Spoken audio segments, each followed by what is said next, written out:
Gah, Where? Jesus Christ! Will you work already?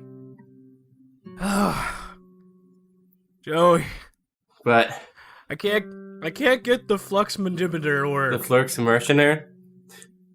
Yeah, how do I make it work? We're still stuck in 1985. We gotta get back to the present. We have to get back to our present time. This is ridiculous. I don't even know how we got here. We were just playing Mario Brothers. Maybe that was it. Maybe we should just play it like for the first time. And if we beat it, maybe if we beat the game, we'll go back to the present. Fine. Throw down my wrench. Thank you for the sound effects, Paul. Alright, fine. We'll go back to it. Welcome back to another episode of Xstream. My name is Zach. And my name is Joey. And Adam is currently in 2020. Oh, true. We actually can't talk to him. Yeah. God. And this is a podcast where we dig deep on your favorite video games and apparently get stuck in 1985 while playing Mario Brothers. Did Adam even ever exist? Oh, you know what we could do? We could really mess with him by just making sure he's not born? Right, because we had a say in that, for sure. Well, okay. He's from the moon, right? So how do we get to the moon? We just have to get to his moon parents and His moon parents. and then get his mom from them from doing... get his mom to fall in love with you. That shouldn't be too hard, right? Right. I mean, pretty charming guy. Right, it just happens to you like 5 times a week when you go to Tennessee. It's it's unintentionally a thing that happens. All right, but before we try and do that and screw him over forever, let's just keep playing Super Mario. Not Super Mario. Let's keep playing Mario Brothers. Yeah, Super Mario Bros. Brothers. Super Mario Bros. Brothers. Okay. Super Mario Brothers. Yes. All right. So we finished up the first level. First world? First They're called world, yeah. First world. I'm having a senior moment, apparently. Maybe because we're in 1985. It's possible. And I'm technically not even born yet. Neither are you, actually. This is heavy, Zach. Oh boy. The continuity of the podcast is going all over the place. How did Back to the Future ever do this? Anyway, let's talk about Yes, World 2. World 2-1. So it starts by building off of concepts that we'd already established earlier, kind of like using those Koopa shells, for example, as weapons. Yep. Because before we had already cemented that they can break blocks, so why can't they break enemies? Why not? So they give you a lot of opportunities to use them as weapons. Yeah. If you follow the shells closely enough, you'll see that a point score will rack up if you hit enough enemies, and I think actually this gives you the opportunity to collect a 1-up with the amount of enemies that are on screen, using the shell as a weapon. Yeah. So, teaching you that you can if you kill a bunch of enemies in succession, you will get greatly rewarded with an opportunity to not have to... No, wait. This was a home console release before an arcade, so never mind. Don't have to restart from the beginning. Yeah. But yeah, it's a very big fan of that. It's like, it's a technique that went with all the games. Like, continued doing that, the 1-up thing. Mm-hmm. Everyone loves doing it. No, it's absolutely really satisfying to chain up combos like that and be rewarded for your skill, or for following something that's doing all the dirty work for you while you just kind of lays behind. Yep.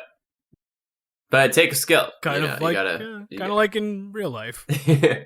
Yeah. Just think of like group projects. Being on a project at school. Group projects, yeah. Super Mario Bros. Is like group projects. Yeah. That one kid who does all the work is like the Koopa shell in front. Yeah, and then And let's everyone be just honest, runs. you're the guy, you're the Mario following behind the shell. Making sure the Koopa does all the work. Yeah, just keeping a close enough eye to make sure that things are moving, but not enough that you're actually doing something that benefits. It's called managing.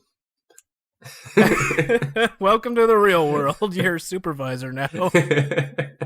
Speaking of supervisors and being a level up from where you are, let's talk about the second level version of enemies that start getting introduced here. The second level? Like the Wow, that was such a stretch. like the second level, the water level? Or the second level of enemies?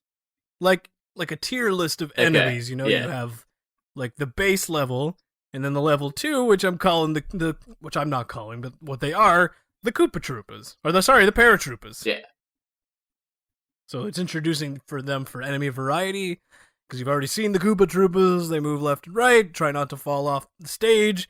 But these ones now bounce up and down, so giving you a slight different plane of attack for how to deal with them. And you actually have to hit them twice instead of just the one normal time. I hated those.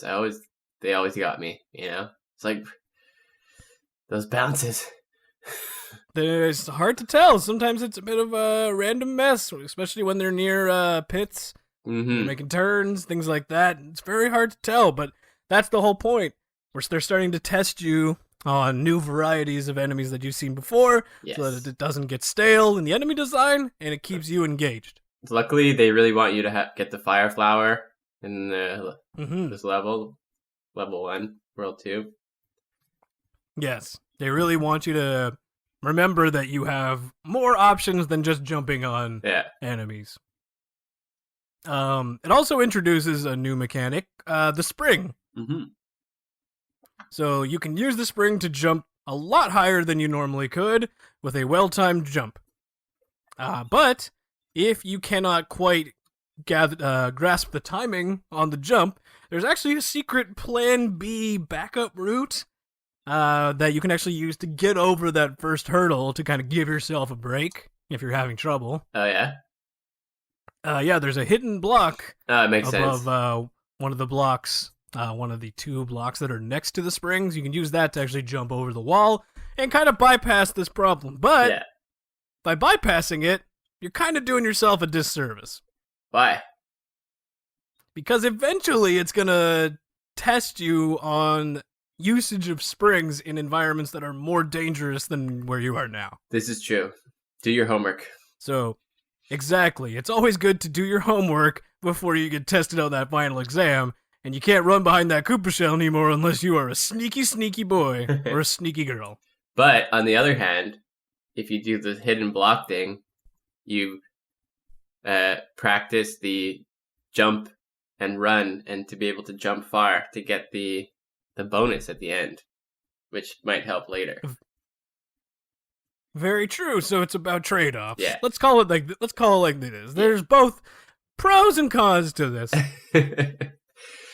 There's so much going on in this first level here already. Good old Super Mario Brothers. Just teaching you so much stuff. And speaking of teaching you stuff, and it's ready to throw the whole gameplay system on its head here in World 2 too. With it being the first... Water level. Yes. We're going to move past that, Zach.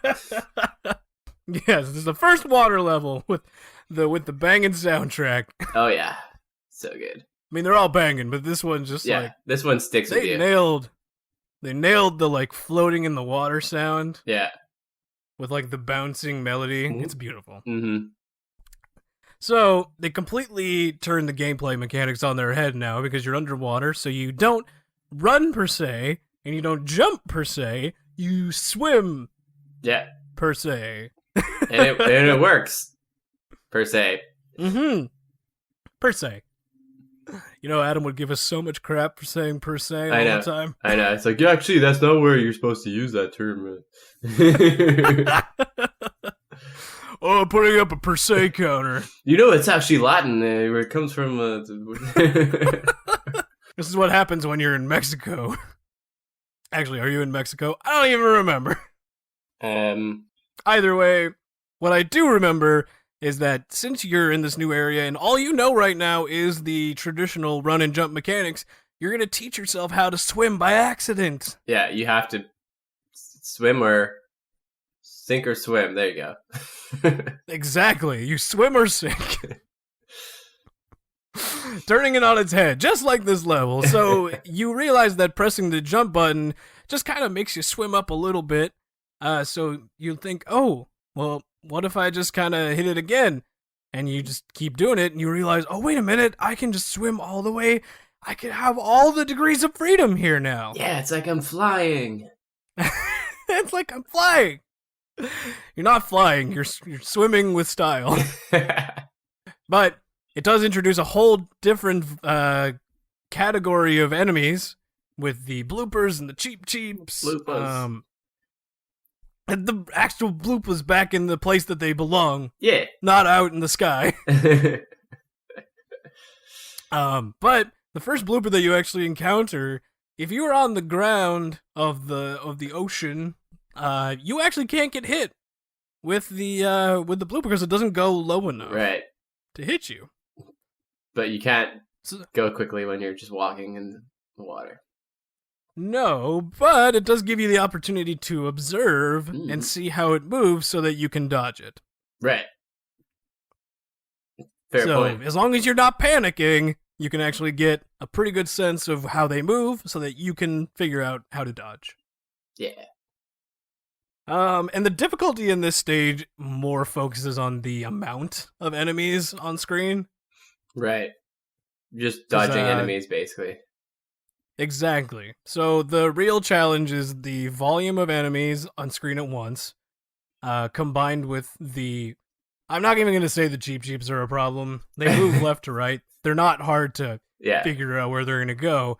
It's more having the cheap cheeps in combination with the bloopers who move in a semi-erratic passion. Yeah. Pattern? They move with a semi-erratic passion. Passion. Semi-erotic passion. Look, I mean, somebody out there is sexually attracted to bloopers. Yes. And I'm not here to kink shame. No one I know, but Paul is here to kink shame, so you tell him, Paul. Just kidding. Paul would never kink shame. He's the guy who likes the bloopers. Oh, anyway. There is one problem actually that I have with this stage. Oh yeah. So they have segments in the stage where they have water that's pulling you down. Okay. But it's not really marked that this area is water's pulling you down. Right. It just kind of happens. Yeah, you might think it's a glitch or something. Yeah, you might think that this is just a glitch or something. There's no graphical like wave or Yeah. There's no graphical way that it is showing you that the water is now pulling you down in this section. Mm-hmm. Like there's a little bit of like changes in the level layout, but that's not really clear enough that that's what's going to happen. Right. Like if you just had like some bubbles going down very fast, that probably would have been more than enough. That makes sense. But yeah, it just seems odd because they've been so good about explaining things to you in a way that makes sense. Yeah. So I just thought that was a bit odd, and I wanted to call that out. Yeah, and then you might think that out of conveyance that every time there's a gap like that there's a weird water pull. Which might come back and bite you? We'll have to see. I don't know. It might be teaching you the wrong thing, but we will have to see. I think we should move on to the next level. You good with that? Yeah. Level 2-3. All right. So there's some continuity here from the previous level with the cheap cheeps flying out of the water. I'm talking like they have jet thrusters on their fins or something. Yeah. They were shot out of a cannon. Yeah. Yeah, it's like a giant fish cannon underwater now. Yep. Did you ever see that news story on the salmon cannon? No, I don't think so. Oh my god, you need to look up salmon cannon. Right now? It was used... Not right now. Look it up after. But listeners, if if you're at your computer right now listening to this, you go online, look up salmon cannon if you haven't already. It was an invention created to help salmon go upstream past dams that have been created so that they could continue to migrate upstream. So they would like be sucked into the cannon and like shot out at a certain spot where they would normally be upstream so that they could, propagate. Oh my god, that's what it is. But it's hilarious, and the fact that there is a thing called a salmon cannon, it's hilarious to me. Oh my god, that must be something to see. Oh my god, yes, look that up. I'm looking it up right now. This is basically the salmon cannon. I want to see them fly over the cannon, fly over the dam. Do they have videos take of that? a look. Oh, I'm sure they do. But while you're looking that up, I'll keep talking about this stage with our flying Cheep Cheeps going out of the Cheep Cheep cannon. So there is some continuity with the Cheep Cheeps from before, so I appreciate that from a theming continuity standpoint. And they combine that with increasingly tough levels of platforming to really amp up the difficulty in this particular stage. Oh, yeah. But otherwise, it's actually a pretty straightforward level. Right. It's just basically the Cheep Cheeps. Mm-hmm. But it's cool. No, it's not bad. It's fine. It's just, I think we're getting to the point where maybe they're slowing down on implementing a million things. Right. I mean, maybe now it's just one or two. We just had a whole water level that changed the whole game. That's true. In World 2, most games these days would wait till like the second to last world before they'd make a big change like that. Absolutely, and especially considering the time that when this was made, like let's keep that in perspective. Yeah. This was so long ago. Oh my god. And this was one of the first home console, incredibly successful home console releases that basically blew gaming out of the dark ages. Yeah. It's not even cutting it slack. I don't know. It's still good. My expectations are just very high. It's like the Beatles of video games. Yeah. all their songs are good. Maybe they put a little more effort into other songs above others, but like that doesn't make the other songs bad. Yeah. But let's move on. Unless you were you able to find your salmon cannon video? No. I mean, I saw a video, but I didn't see any cannons. I didn't see any salmon shooting over dams. That's okay. You can look it up later. Let's talk more. The last level here of World 2-4. Yes. Bowser. So there's a slight. Yes, we're back into Bowser Castle because apparently they all need to end this way. For theming. So there's slight variation on 1-4 with the platforms on rails, but otherwise it's fairly similar in design. Yeah, which is like makes on purpose. They want to kind of grain that into you. Yeah, I mean it's a Bowser stage, so they have certain like palette of things that they want to use, which makes sense. Yeah.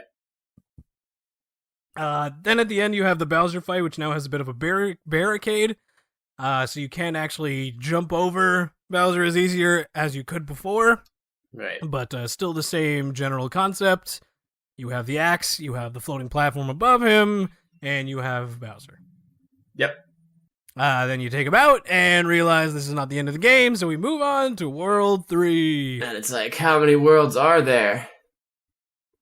But speaking of worlds, I think we need to take a bit of a world break. This will be a world-class time to do that. God damn it. Also, we need to go into town and see if we can find anything to fix the Flimity Jims. The Flurksimmerfimmer. Yeah, the Flurksimmerfimmer. Right. So that we can get back to 2020. All right. I think I see like a general store in town. Okay. I mean, it's 1985. Yeah. Maybe general stores definitely exist. Good, Scott. I'm thinking we're much farther in the past than we are.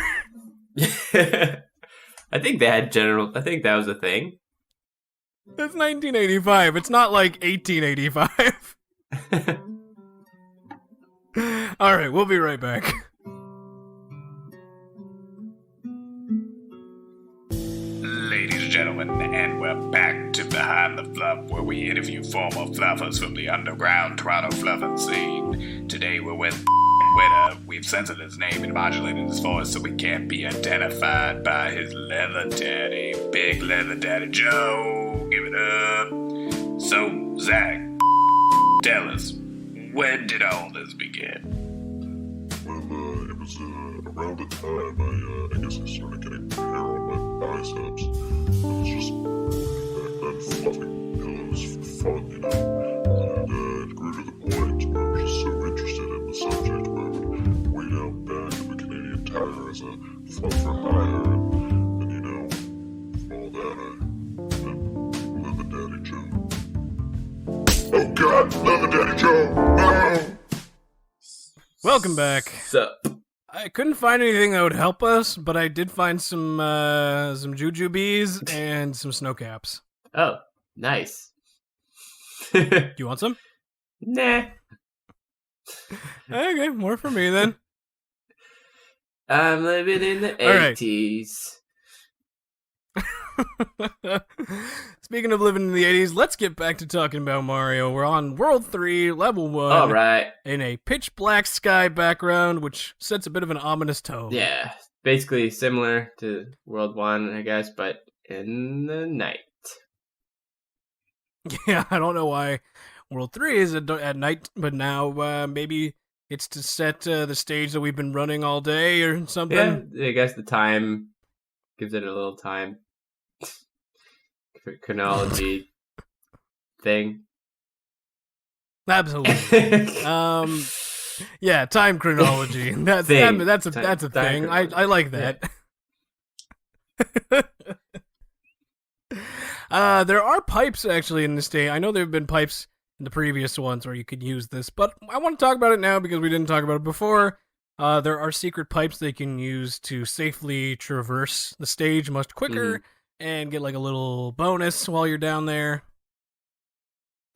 This is not unique to this particular stage, but did happen here, and I wanted to talk about it because there's not a ton else to talk about in this stage. Yeah.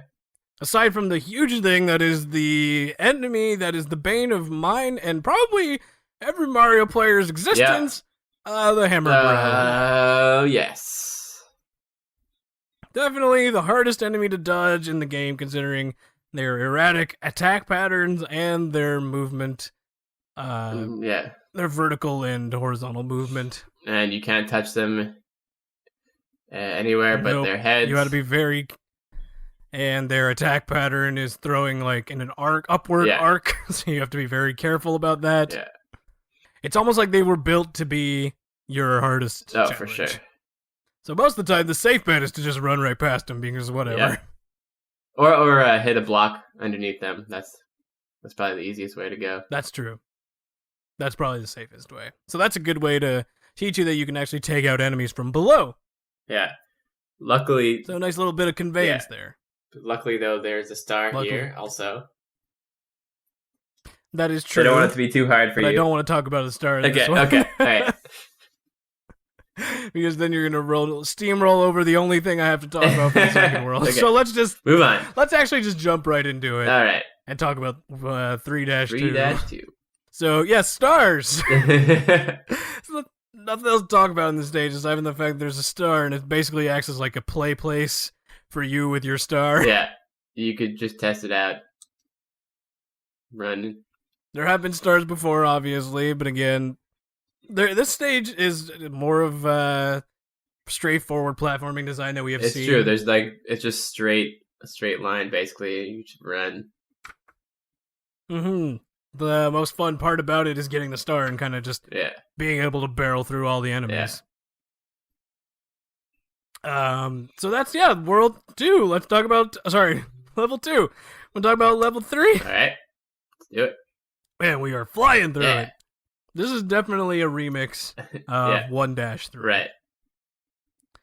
Down to the platform designs. But these are my favorite Um, ones, the platforming ones. I like these a lot, yeah. It's like the tests with the actual consequences. Mm-hmm. And I like the design of the trees. Yeah. I'm going to say trees. They're trees, I think. Yeah. Yeah. Yeah. Well, I mean, they're very big yeah, and trees. you could stand on them.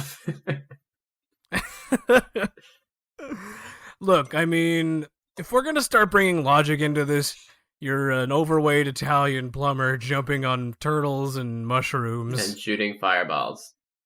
and shooting fireballs while fighting a giant spiked-shelled Yeah. turtle.